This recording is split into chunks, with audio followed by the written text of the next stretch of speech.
Dari kedalaman ruang antar bintang, ada sebuah teka-teki kosmik yang sedang mendekat ke arah kita. Namanya Komet 3I/ATLS.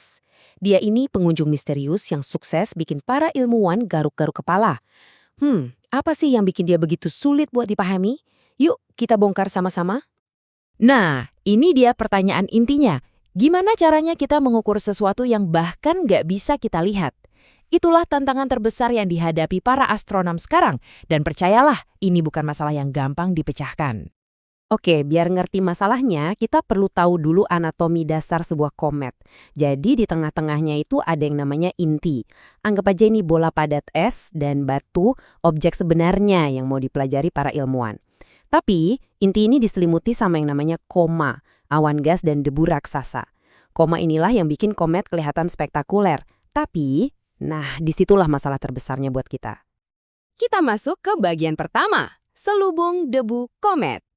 Kenapa sih 3I atau atlas ini susah banget buat dipelajari? Ternyata jawabannya ada di aktivitas komet itu sendiri.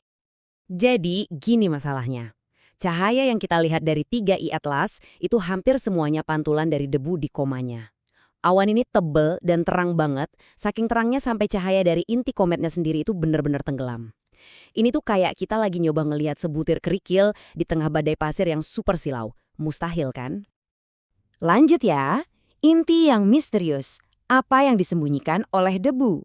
Jadi, rahasia penting apa aja sih yang sebenarnya tersembunyi di balik selubung debu ini? Gara-gara koma ini dominan banget, kita jadi kehilangan data-data paling fundamental. Kita nggak tahu ukuran aslinya seberapa, kita nggak tahu bentuknya gimana, apa lonjong kayak umua-mua atau hampir bulat. Kita bahkan nggak bisa ngukur seberapa cepat dia berputar. Semua sinyal penting ini seolah-olah diredam sama aktivitas debunya yang masif. Satu-satunya data terbaik yang kita punya sekarang itu datang dari teleskop luar angkasa Hubble. Dan menurut pengukurannya, jari-jari inti komet ini tuh nggak lebih dari 2,8 kilometer. Tapi, ini yang penting banget nih, angka 2,8 kilometer itu bukan ukuran pastinya loh, itu cuma batas atas. Jadi metode pemodelan yang biasanya dipakai buat misahin sinyal inti dari koma itu gagal total karena sinyal intinya lemah banget. Akhirnya para ilmuwan cuma bisa bilang, oke, kita nggak tahu persis ukurannya tapi kita yakin banget ukurannya nggak akan lebih besar dari ini. Lanjut ke teka-teki berikutnya, soal komposisi. Jadi selain kita nggak tahu ukuran dan bentuknya, kita juga nggak tahu ini komet sebenarnya terbuat dari apa. Buat nentuin bahannya itu juga ribet banget. Semua perhitungan kita tuh bergantung sama asumsi. Misalnya, aktivitas komet ini didorong sama es air atau es karbon dioksida. Tiap asumsi ngasih jawaban yang beda. Yang lebih parah lagi, kita belum bisa mengukur warna inti kometnya itu sendiri. Tanpa itu, kita jadi nggak bisa bandingin sama objek lain buat cari tahu dari mana asalnya. Setelah lihat semua tantangan ini, jadi kepikiran kan, emangnya kita bisa ya dapetin pengukuran yang akurat? Ada nggak sih jalan keluarnya dari semua misteri ini? Ternyata jawabannya ada. Dan solusinya datang dari kerja bareng para ilmuwan dari seluruh dunia yang bersatu buat menghadapi tantangan ini. Kenalan dulu sama International Asteroid Warning Network atau kita sebut aja IAWN. Mereka ini lagi ngatur sebuah kampanye pengamatan global. Ini udah latihan ke-8 mereka loh.